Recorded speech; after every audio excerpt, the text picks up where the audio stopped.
Hi, this is Michael Ordonia of the Los Angeles Times here at our photo and video studio at San Diego Comic-Con.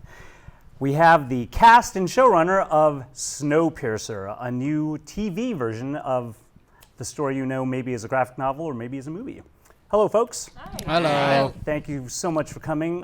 As we were saying before we started, there's no trailer or anything, so I'm kind of flying blind with you. You can get away with murder and tell me anything.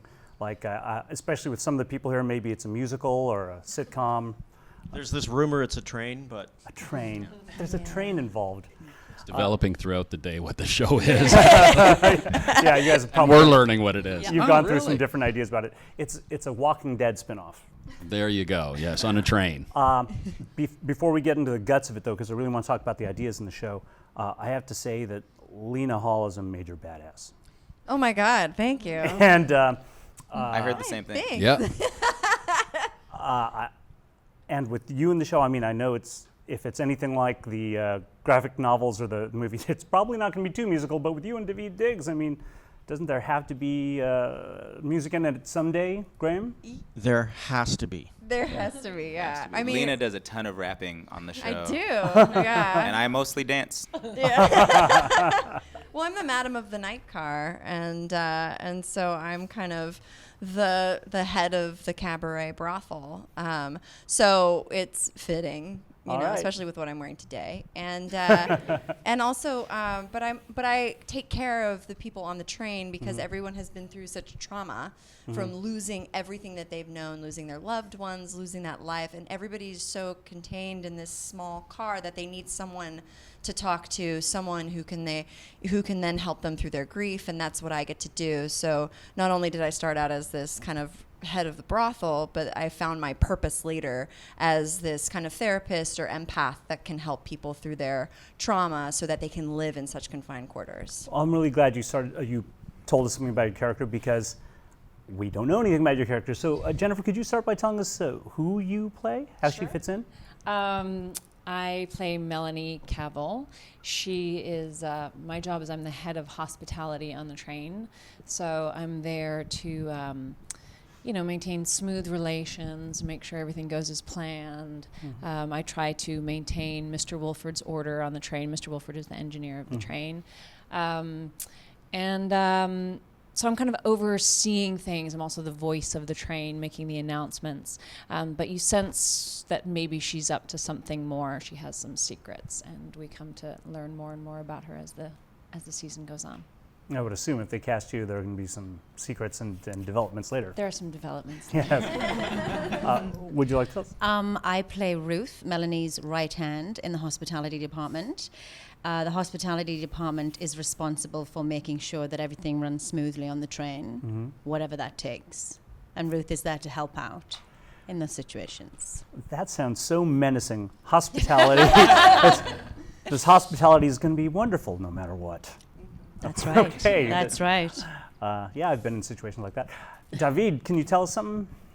Yeah, I play Andre Layton, who is, pre-apocalypse was a police detective and is now living in the tail, which is a class of stowaways living on the train who sort of forced their way on in order to save their own lives and have been granted permission to stay alive in exchange for labor, but mostly they are just shut off from the rest of the train.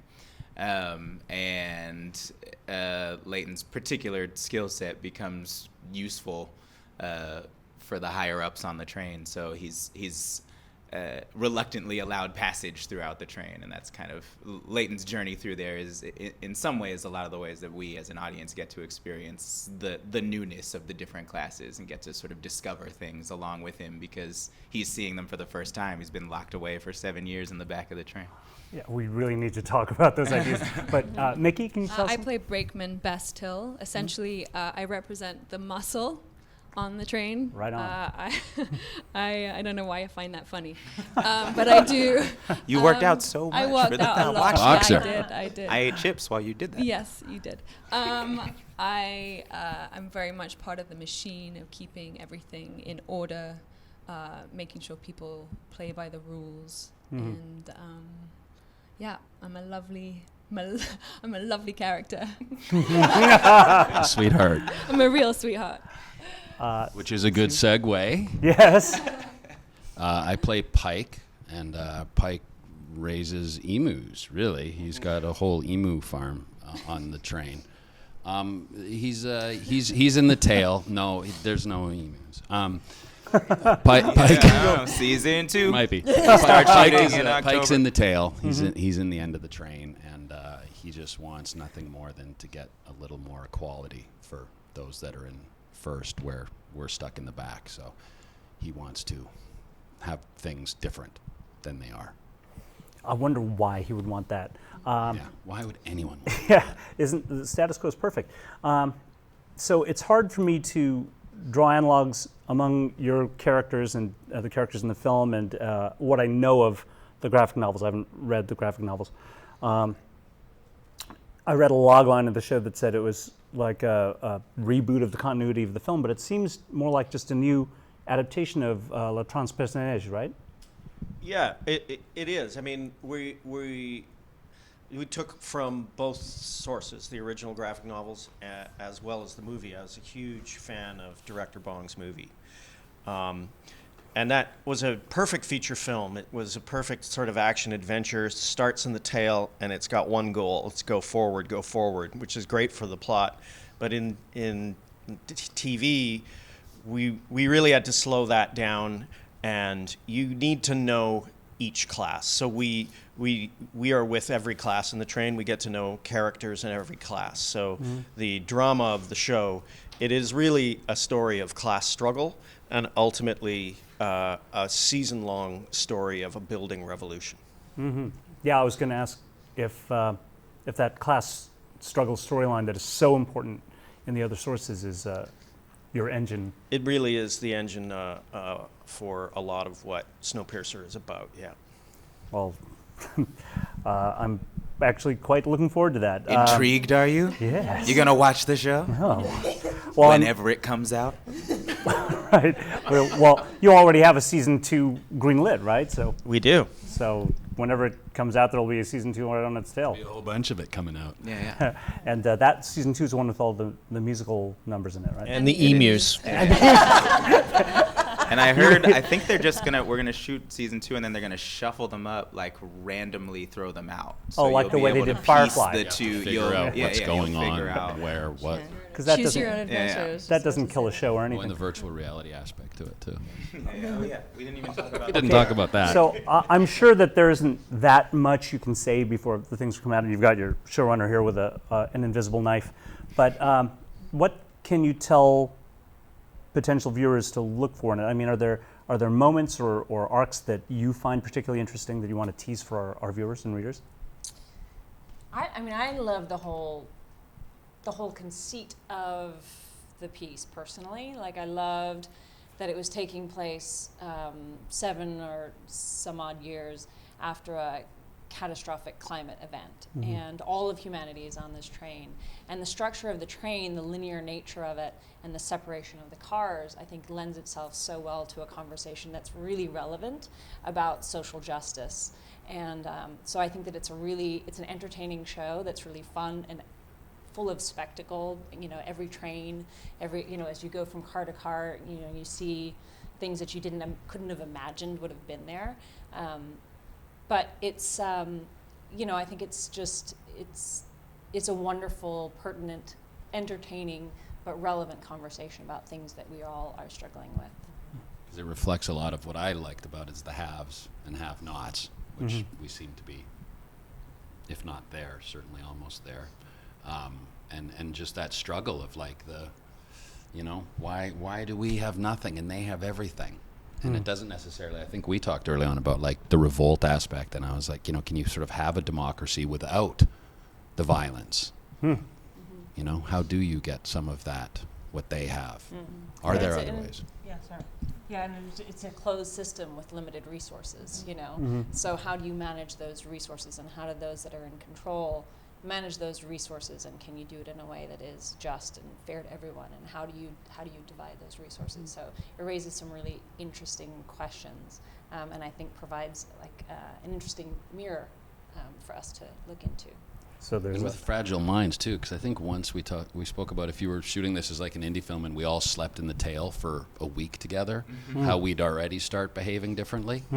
Try 7 years where you're literally on top of each other, not in the good sense. Yeah, that's was a really fascinating aspect of it to me, and this has to do with the sort of art design and the construction of the set as well, like the confines of space on a train. When you ride a train for a few hours or whatever, it's charming, but literally like everything is happening in these incredibly close quarters, even for the haves, really. Like these apartments are narrow. There's they're railroad apartments. Correct. Everyone is like sort of forced to deal with each other in a pretty interesting way, and then as we sort of start having this thread of revolution, like one of the reasons it's so palpable is because of the spatial confines of being on a train. I think that is really interesting and something that the show managed to capture really well. Like it feels like it's about to explode on numerous occasions. Well, it's such a rich metaphor that, to begin with, the whole train idea. All of humanity is on a train, so we're all connected, yet like 99 of the cars are this way and one of the cars is this way. One of the most memorable things for me from the film was that the rear cars are eating roach paste for years, and in front they're having sushi.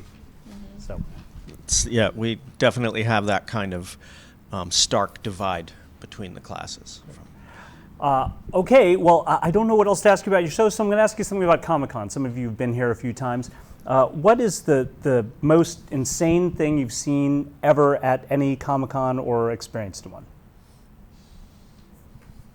This is my first con, so First time. whatever.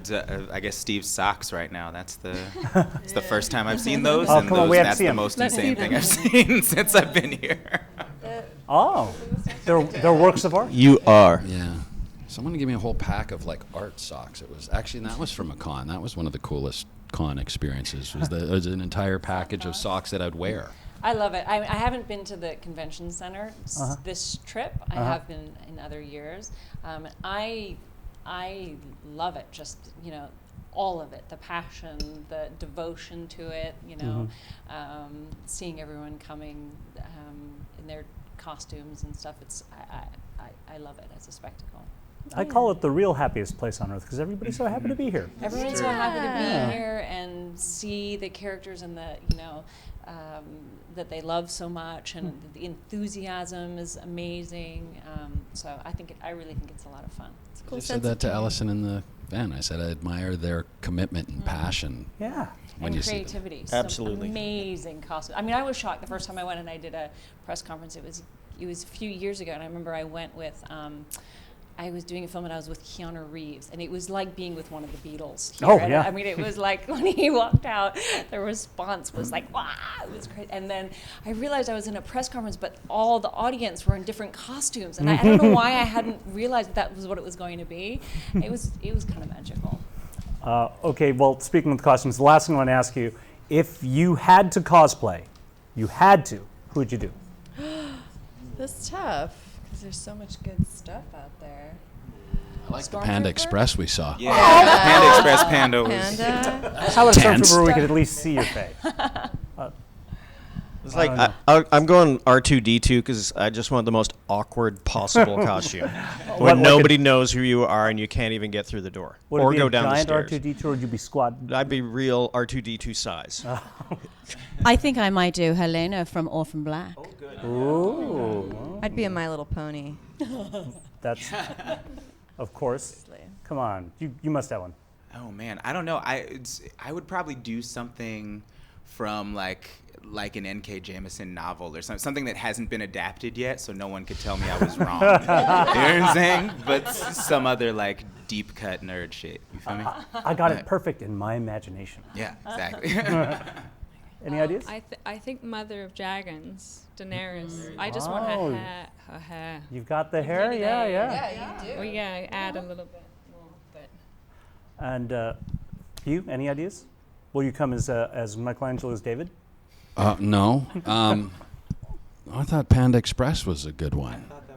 Okay, there you go. You might get paid for that one too. Yeah. Or yeah. Gogol's the Idiot. I You'll don't get- know you'll get if a many deal and people you'll satisfy cosplay as customers. Gogol's the Idiot, but I think I could probably do that one pretty good. All right, well, Do you cosplay literature? No. you have brilliantly answered my very limited questions. Thank you so much for coming. I look forward to actually seeing your show. Cheers. Thank you. Thank you.